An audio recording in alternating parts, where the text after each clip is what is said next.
teman-teman semuanya, perkenalkan nama saya Hendra Davuka.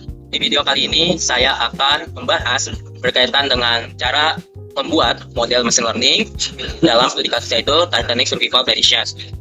Jadi pada video kali ini saya ditugaskan dalam pelatihan data analis di PPKD Jakarta Selatan yang diinstrukturi oleh Kakak Naya. Pada pembahasan kali ini saya akan melihat atau menunjukkan kepada teman-teman semuanya bagaimana flow dalam membuat model atau machine learning dari suatu dataset. Yang dimana pada saat ini saya mengambil dataset dari web Kaggle berkaitan dengan studi kasus Titanic yang umum digunakan untuk teman-teman semula dalam membuat atau belajar tentang permodelan. Teman-teman bisa mengikutinya dengan barang-barang coding, dan juga untuk datasetnya teman-teman bisa download terlebih dahulu yang bernama Titanic dataset ini yang diupload oleh M. Yasir. Oke, dan langsung saja mari kita lihat flow bagaimana cara membuat modeling dari awal sampai hingga akhir. Oke, jadi yang pertama tahap awalnya itu yaitu data collection, di mana teman-teman harus mengimpor library terlebih dahulu tentang data frame dan juga kebutuhan untuk membuat pemodelan. Di sini ada Pandas, ada NumPy, Matplotlib untuk visualisasi, dan Seaborn. Selanjutnya SciPy, ada juga Sklearn untuk permodelannya, dan lain sebagainya. Teman-teman bisa mengimport terlebih dahulu library-library yang diperlukan dalam membuat model ini. Lalu setelah library telah di-download, telah diimport semua, teman-teman bisa mengimport datasetnya. Di sini saya mengimportnya melalui GitHub, di mana saya dataset yang telah saya download itu saya masukkan ke GitHub, lalu saya panggil dengan kode ini. Setelah terpanggil, saya memasukkannya ke variabel df dengan pembacanya menggunakan bantuan modul Pandas, yaitu RichSV. Lalu saya ingin melihat berapa sih jumlah baris dan jumlah kolom dari dataset yang telah kita mau gunakan, dan juga saya ingin melihat 5 baris data awalnya dengan kode ini. Lalu di sini ditampilkan bahwasanya ada 891 baris dan juga 12 kolom, yang dimana gambaran datanya seperti ini. Kemudian saya simpulkan untuk data collection-nya itu, yang pertama ada datanya itu setelah berhasil di load dan disimpan dalam variabel df, dan jumlah awal raw datasetnya itu ada di 891 baris dan juga 12 kolom. Lanjut ke step kedua, yaitu data understanding. Yang pertama kali saya membuat metadatanya agar dapat dipahami untuk masing-masing kolom atau fiturnya, bagaimana nama fiturnya, penjelasannya, dan fungsi dalam analisisnya. Selanjutnya saya ingin melihat informasi ringkasan dari dataset saya dengan df.info, yang dimana akan menampilkan kolom-kolomnya juga, jumlah data dari setiap kolom, dan juga tipe datanya. Lanjut, di sini saya ingin melihat keseluruhan datanya dengan codingan df, memanggil variabel data tersebut untuk 5 data awalnya dan untuk 5 data akhirnya seperti ini. Lanjut, saya ingin juga melihat statistik deskripsi dari dataset saya, yang dimana yang pertama saya ingin melihat statistik dari kolom-kolom yang numerik, dan selanjutnya saya ingin juga melihat nilai unik dari setiap kolom-kolom yang bertipe kategori.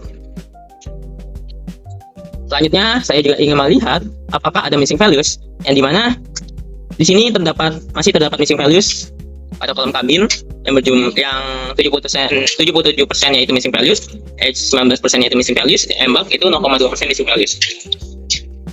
Oke, selanjutnya saya juga ingin melihat apakah ada duplikat data atau data yang duplikat, dan ternyata pada dataset ini tidak ada data duplikat. Jadi kesimpulannya tadi, jika kita lihat dari infonya, bahwasanya ada ketidaksesuaian tipe data dalam passenger ID-nya. Di dataset itu bertipe integer dan seharusnya dia bertipe objek.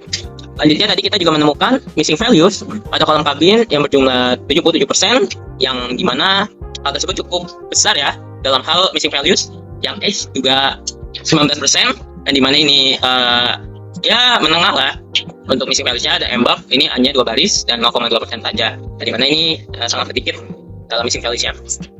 Dan kemungkinan juga terdapat data outlier yang kita lihat dari statistik deskripsinya, yang dimana ada perbandingan yang jauh antara min-max-nya dan juga persebaran datanya cukup besar. Dan juga tadi kita melihat tidak ada duplikat data juga. Lanjut, setelah kita melakukan data understanding atau EDA, eksplorasi data yang kita lakukan, kita langsung saja dari hasil temuannya itu kita melakukan data cleaning atau bersih-bersih data. Yang dimana pada data cleaning ini wajib untuk dilakukan karena ada istilah garbage in dan garbage out. Jadi harus dipastikan datanya itu sudah bersih agar model yang kita hasilkan itu juga dapat digunakan dan dapat berfungsi dengan baik. Lanjut, yang pertama kita harus mengatasi dulu ketidaksesuaian tipe datanya. Kita ubah yang tadi bertipe numerik menjadi objek. Selanjutnya kita mengatasi missing values-nya, yang dimana pada kolom kabin ini dilakukannya itu drop column karena sangat besar ya dalam hal missing values-nya yang sejumlah 77%. Jadi di drop aja karena tidak akan informasi. Jikalau diimputasi maka hal tersebut akan menjadi bias teman-teman, karena hasil imputasi sebenarnya hasil generate teman-teman, jadi terlalu generate lah untuk 77%. Selanjutnya pada kolom H ini kita imputasi dengan nilai median, dan juga kolom H ini sangat penting untuk melakukan pada permodelan ini, maka dipertahankan dan langkahnya itu diimputasi dengan nilai mediannya. Dan selanjutnya embak ini juga hanya 2 baris, kita isi dengan modus saja, dan kita kembali cek missing values-nya sudah tidak ada. Selanjutnya pada data cleaning tahap 3 kita akan mendeteksi dan mengatasi outlier, yang dimana tadi asumsinya ada beberapa kemungkinan outlier pada kolom X dan juga patch ya. Dan di sini kita akan mendeteksinya dengan box plot. Yang dimana di sini terlihat pada kolom X ada bundaran-bundaran, yang dimana ini yang disebut missing values nilai outlier yang bundaran-bundarannya. Disebut SP juga, patch juga, dan pair juga. Selanjutnya kita ingin melihat lebih detail lagi data yang outlier tiap kolomnya dan jumlahnya berapa. Ini yang pertama ada survive, tidak ada outlier. Decline juga tidak ada outlier. Edge ada outlier dengan jumlah 66 data. Terus shift F ada outlier dengan 46 data. Selanjutnya Parts ini ada outlier yang 213 data, cukup lumayan banyak. Yang fair ini ada outlier 116 data, cukup banyak juga.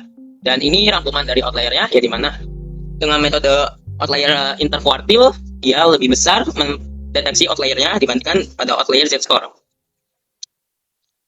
Lanjut kita melihat kembali deskripsi statistik dari kolom numerik ini untuk bahwasanya kita lihat apakah outlier ini akan kita apakan gitu, apakah kita biarkan atau diapakan. Dan dimana pada tadi nilai H maksnya itu 80 yang kemungkinan masih masuk akal untuk suatu nilai umur sampai 80. SIP SP juga 8 masih masuk akal, part juga 6 masih masuk akal, dan fair 512 ini cukup tinggi, dan mungkin kita akan atasinya dengan nilai data yang terbaru. Oke, dan kesimpulannya pada data cleaning ini, yang pertama kita sudah mengatasi ketidaksesuaian tipe data, yang kedua kita mengatasi missing values juga, yang ketiga kita mendeteksi outlier dan sudah mengatasinya beberapa outlier, dan juga sisanya kita pertahankan. Oke, mungkin itu pada tahap data cleaning. Selanjutnya ke tahap keempat, yaitu kita melakukan encoding kategori. Kenapa kita harus melakukan encoding? Karena pada umumnya untuk membuat model datanya tersebut harus berupa numerik atau angka. Karena dalam machine learning yang mungkin yang sudah lama ini itu hanya bisa membaca data atau mentraining data yang numerik, teman-teman. Jadi kita harus melakukan encoding kategori. Dan sebelum kita melakukan encoding, kita harus melihat terlebih dahulu distribusi datanya. Nah, di mana pada distribusi data kolom sex itu ada 64,8% yang male dan 35% female. Ini cukup ya menengah lah untuk keseimbangan datanya, tidak terlalu jomplang banget. Selanjutnya untuk kolom embak, di sini untuk apa nih? Untuk S, kedatangan dari pelabuhan S ini cukup mendominasi sebesar 72,5%. Selanjutnya disusul C 18,9% dan Q hanya 8,6% saja. Lalu jika kita lihat di sini untuk kategorinya itu tidak ada tingkatan dari kolom seks maupun kolom embak. Nah, di mana male female tidak ada tingkatan atau perbedaan antara satu sama lain pada stratanya, dan begitu juga pada kolom embak. Jadi kita menggunakan one hot encoding, dan juga pada kategori ini nilai uniknya itu cukup rendah ya teman-teman, hanya 3 nilai uniknya dalam kategorinya, dan juga dalam hal seks atau jenis kelamin hanya 2 saja. Jadi one hot encoding ini sangat cocok pada dataset ini. Jadi one hot encoding itu apa? One hot encoding ini akan membentuk kolom baru dari masing-masing kategori pada kolom tersebut. Jadi dia akan membentuk kolom sex female yang akan nilainya itu 0 dan 1. 0 itu berarti false dan 1 berarti true. Jika sex female-nya itu 0 atau false, maka nanti sex male-nya itu akan 1, otomatis 1. Begitu sebaliknya. Nah, selanjutnya juga sama berlakunya dengan embark C, embark Q, dan S. Namun dia hanya berbedanya ada 3 kategori. Kalau sex itu ada 2 kategori saja.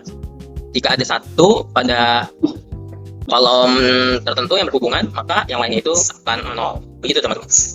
Dalam kesimpulan encoding kategori, di mana distribusi pada contoh kolom sex itu lumayan seimbang lah, tidak terlalu jomplang, dan distribusi pada kolom embark ini yang mendominasi itu dari asalnya itu S. Dan pada kolom sex dan embark ini dilakukan one hot encoding yang nilainya itu 0 berarti false dan 1 berarti true.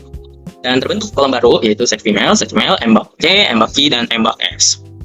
Begitu berkaitan dengan tahap encoding kategoriknya. Dan selanjutnya kita melakukan pada tahap 5 ini kita melakukan scaling numerik. Kenapa harus dilakukan scaling numerik? Untuk menyamakan skala antara masing-masing tipe data numeriknya agar tidak ada bobot yang sangat jomplang antara antara nilai kolom 1 dan nilai kolom yang lainnya. Karena misalkan nih nilai kolom H itu maksudnya hanya tadi sampai 80, sedang cover ini sampai ratusan ribu, maka hal tersebut harus disamakan dulu skalanya. Oke, sebelum kita melakukan scaling numerik ini, kita bisa melihat distribusi data numerik terlebih dahulu. Dan dimana di sini saya menggunakan histogram dan juga QQ plot. Yang dimana di sini untuk surface itu lebih ke 0-nya dan 1. 0-nya lebih tinggi daripada 1, dan ini mungkin tidak terlalu jomplang nilainya, cukup seimbang. Weakness juga ini lumayan, 3 ini mendominasi. Dan dimana 1 itu berarti kelas atas, 2 menengah, dan 3 itu kelas ya ekonomiknya lah, bisa dibilang. H ini lumayan berdistribusi normal, namun di sini ada beberapa outlier yang cenderung right skewed. Dimana SIP S juga right skewed, Pace juga right skewed, dan fair ini tentu sangat right skewed. Selanjutnya kita untuk menentukannya bisa mengecek skewness-nya dan kurtosisnya. Gimana sih tingkat kemiringannya dan apakah itu sangat parah atau enggak itu.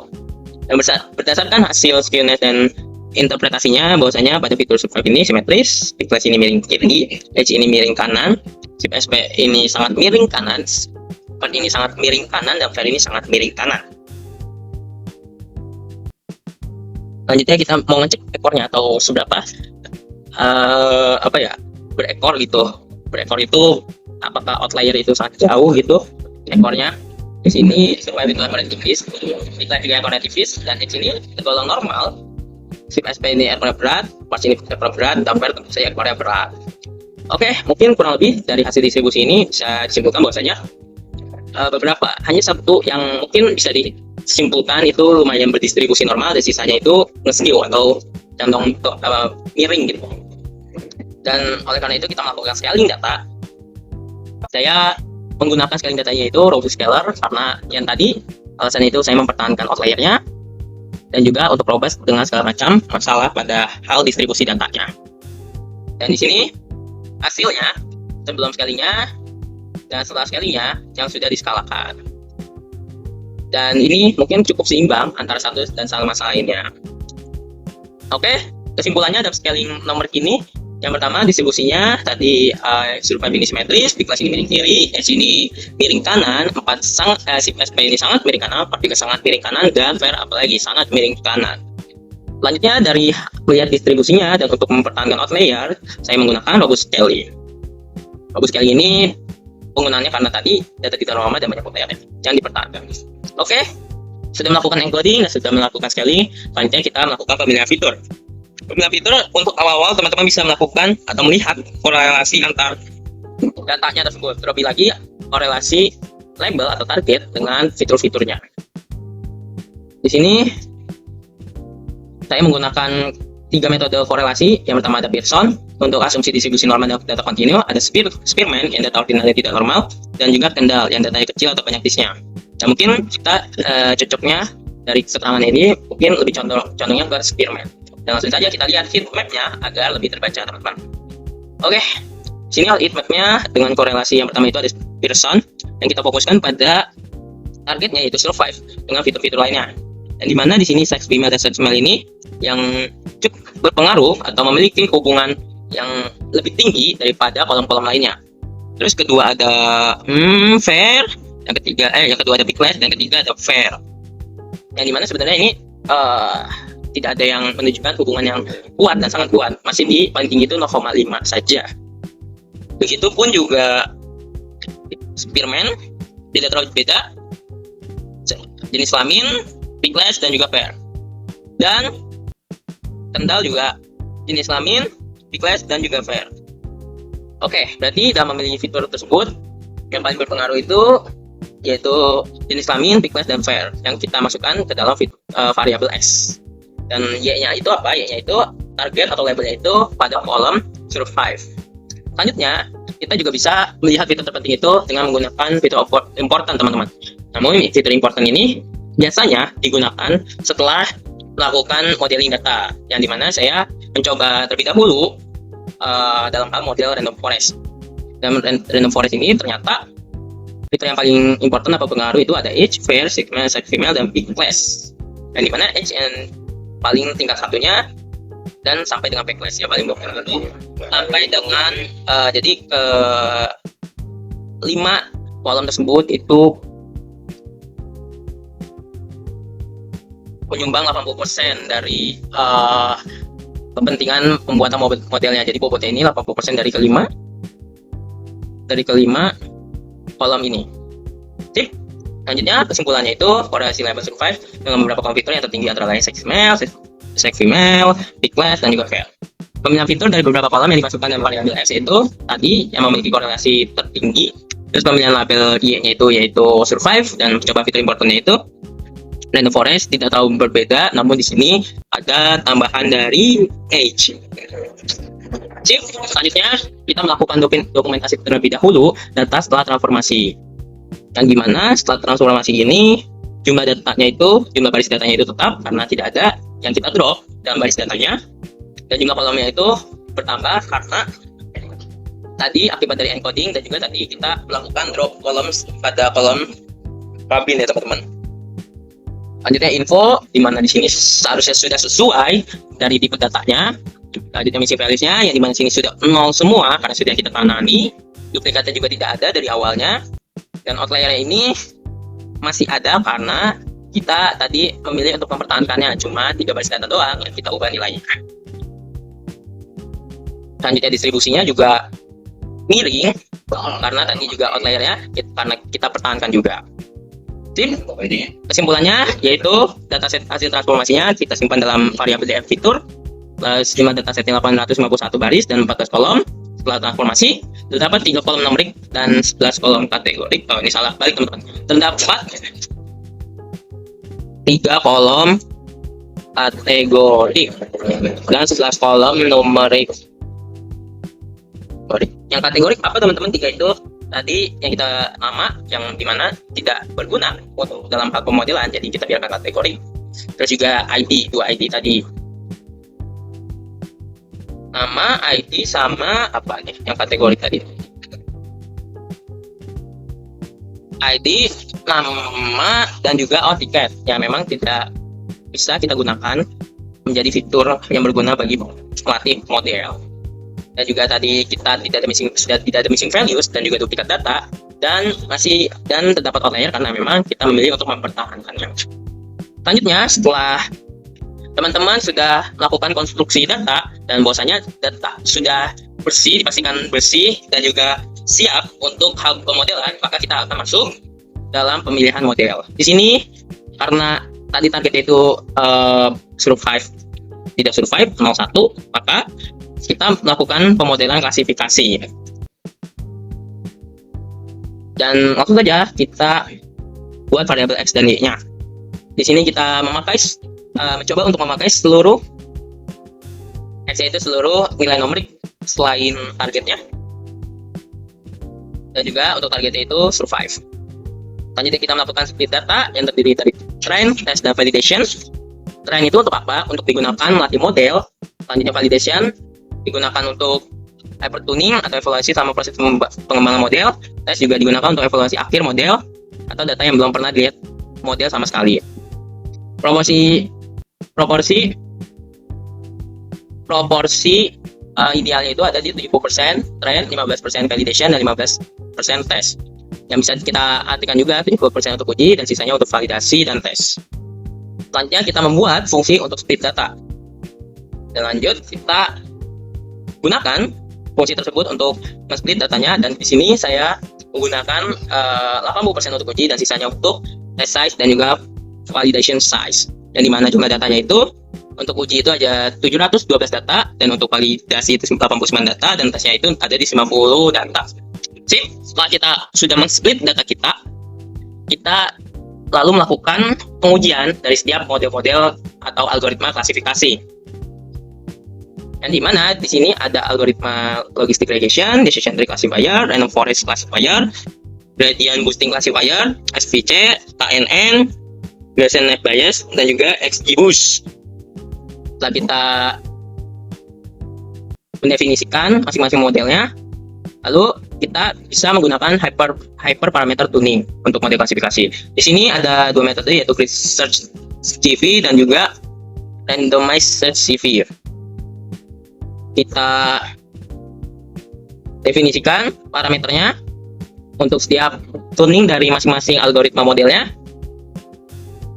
dan kita definisikan juga untuk base classification modelsnya itu nanti apa yang akan terisi, dan tuning summary-nya itu seperti apa. Dan pada saat ini untuk melakukan tesnya ini saya tidak menggunakan tuning karena saya ingin melihat bagaimana awalnya itu melatih data tanpa melakukan tuning terlebih dahulu. Bagaimana sih akurasinya, apakah sudah sesuai atau tidak.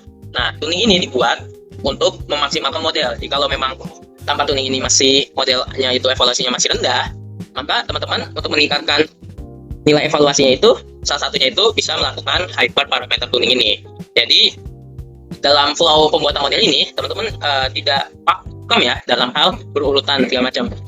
Yang akan menentukan loopingnya itu dari hasil evaluasinya, apakah sudah sesuai atau belum. Jika belum sesuai, teman-teman bisa balik lagi, bisa ke data cleansing, bisa melakukan transformasi atau pemilihan fitur engineering-nya, dan juga untuk hyperparameter tuningnya bisa teman-teman lakukan untuk hal meningkatkan nilai evaluasinya. Begitu kira-kira teman-teman. Dan untuk pertama kalinya saya tidak menggunakan tuning ini terlebih dahulu, jadi apa adanya terlebih dahulu. Maka sudah, dan kita lanjut dari tadi yang kita deklarasikan model-modelnya, kita melakukan uji dari model-model yang telah dideklarasikannya, dan kita ingin melihatnya. Karena ini klasifikasi, maka matriks evaluasinya itu ada akurasi, precision, interval, F1 score, dan confusion matrix. Lalu kita uji datanya, kita fitting atau kita latih datanya di sini ya. Yang pertama ada logistic regression, decision tree classifier, random forest classifier, gradient boosting classifier, SVC, KNN classifier, Gaussian net bias, dan XGBoost classifier. Sip. Setelah melakukan fitting atau pelatihan model ini, maka di sini kita urutkan, dan ternyata gradient boosting classifier yang paling unggul di sini, Pak, untuk model machine learning-nya dalam hal klasifikasi ini, dan juga untuk dataset ini. Lanjut yang kedua itu ada decision tree dan juga logistic regression. Sip, berarti kita sudah mengetahui bahwasanya gradient boosting classifier yang paling unggul atau paling best performa untuk dataset ini. Dan selanjutnya kita visualisasikan perbandingannya agar lebih jelas. Akurasinya itu ada gradient boosting classifier, F1-nya pun sama, gradient boosting classifier, dan itu. Dan selanjutnya kita ingin melihat confusion matrix-nya seperti ini. Untuk logistic regression, dan juga kita lihat gradient boosting classifier seperti ini. Sip. Untuk plot ROC-nya, jadi plot ROC ini dibuat untuk setiap model klasifikasi menggunakan hasil prediksi probabilitas pada testsetnya. Untuk kasus binary classification, ROC dihitung langsung terhadap kelas positifnya. Untuk kasus multi-class digunakan pendekatan one versus race dengan rata-rata makro. Dan kita lihat ROC-nya bagaimana untuk perbandingan semua model klasifikasi. Yang di sini kita lihat yang paling besar itu apa nih? ROC-nya itu jadi random forest, teman-teman. Dan gradient boosting ini ya cukup besar juga, masuk ke 82%. Sip, setelah itu kita memilih tadi base modelnya, kita tentukan mana sih base modelnya. Dan ternyata di sini base model identifikasinya itu yang tadi saya bilang, yaitu gradient boosting classifier. Setelah itu, setelah kita menemukan base modelnya, kita melihat dari base model tersebut fitur apa saja yang paling penting atau important. Di sini ada sex male, sex female, berarti jenis kelamin. pair, thickness, dan juga edge. Yang dimana tadi berbeda ya teman-teman dari random forest, yang dimana tadi edge, random forest yang paling tingkat pertamanya, sedangkan di sini jenis kelamin, yang dimana berarti sesuai dengan korelasinya itu. Jadi tadi size male dan size female yang paling cukup memiliki hubungan paling erat dengan target. Oke, lalu kita langsung saja mencoba untuk melihat bagaimana lebih detailnya lagi evaluasi dari modelnya itu, yaitu gradient boosting classifier. Ya dimana di sini untuk presisinya, presisi dalam menebak 0 atau false itu 0 atau unsurvive-nya itu 91%, untuk menebak dia hidupnya itu atau 1 itu atau survive-nya itu 91, recall-nya itu ada 95 dan 0,86, F1 score-nya juga 93 dan 88. Setelah itu kita melihat confusion matrix-nya dari gradient boosting classifier ini, yang dimana ada true positifnya di sini ada 30 dan true negatifnya ini ada 52, sedangkan false-nya itu cuma ada 3, sedangkan false positifnya dan false negatifnya itu ada di 5, yang dimana ini lumayan kecil ya teman-teman. Makanya tadi dalam hal akurasi recall, F1 score dan support ini dan itu berada di 90%-an, yang dimana ini ya tidak terlalu tinggi-tinggi banget, namun sudah cukup lah untuk 90%, namun bisa lebih ditingkatkan lagi. Selanjutnya dalam data salah prediksinya ini kita melihat mana sih data-data yang salah ini, dan bisa teman-teman lihat ini data yang salah predik. Dan untuk kesimpulannya dalam hal pemodelan klasifikasi ini, jadi dari perbandingan model klasifikasi yang telah diuji pada dataset Titanic Survival ini, maka model gradient boosting classifier lah yang paling terbaik untuk dataset ini. Yang kedua, secara keseluruhan model gradient boosting classifier ini memiliki performanya cukup baik dengan akurasinya sebesar 91%, presisinya 91%, recall-nya 91%, dan F1 score-nya juga 91%. Cukup baiklah. Namun di sini tambahnya bisa teman-teman optimalkan lagi atau untuk meningkatkan nilai evaluasinya tadi dengan melakukan hyperparameter tuning, bisa juga dengan melakukan feature engineering dan melakukan transforming lagi yang memang diperlukan. Begitu teman-teman. Selanjutnya dalam berdasarkan confusion matrix-nya, model berhasil mengklasifikasikan 82 dari 90 data dengan benar. Terdiri dari 52 true negatif dan 30 true positif. Sementara itu terdapat 8 kesalahan prediksi, yaitu 3 false positif dan 5 false negatif. Dan kesalahan terbesar terdapat pada false negatif, sehingga model masih perlu ditingkatkan dalam mengenali kelas 1. Tetapi secara keseluruhan model sudah mampu melakukan klasifikasi dengan baik. Sip, oke, mungkin itu saja teman-teman dalam pembahasan pembuatan model kali ini, yang tadi dimulai dari data collection, pengumpulan data understanding, kita melakukan eksplorasi data, apa saja permasalahan-permasalahan dataset ini. Setelah kita menemukan permasalahannya, kita melakukan cleansing, data cleaning. Setelah data dinyatakan sudah bersih, maka kita melakukan transforming dengan encoding kategori dan spelling numeric. Setelah data kita sudah transforming dan sudah siap untuk melakukan modeling, maka kita melakukan pemilihan fitur yang memang cocok untuk hal modelingnya, dan kita melakukan dokumentasi data terlebih dahulu. Lalu kita lanjut ke bagian pentingnya, itu memilih pemodelan datanya, dalam kasus ini klasifikasi, dan kesimpulan base datanya itu apa. Mungkin itu saja yang dapat saya sampaikan. Terima kasih yang telah menontonnya sampai habis, dan sampai ketemu kembali. Dadah.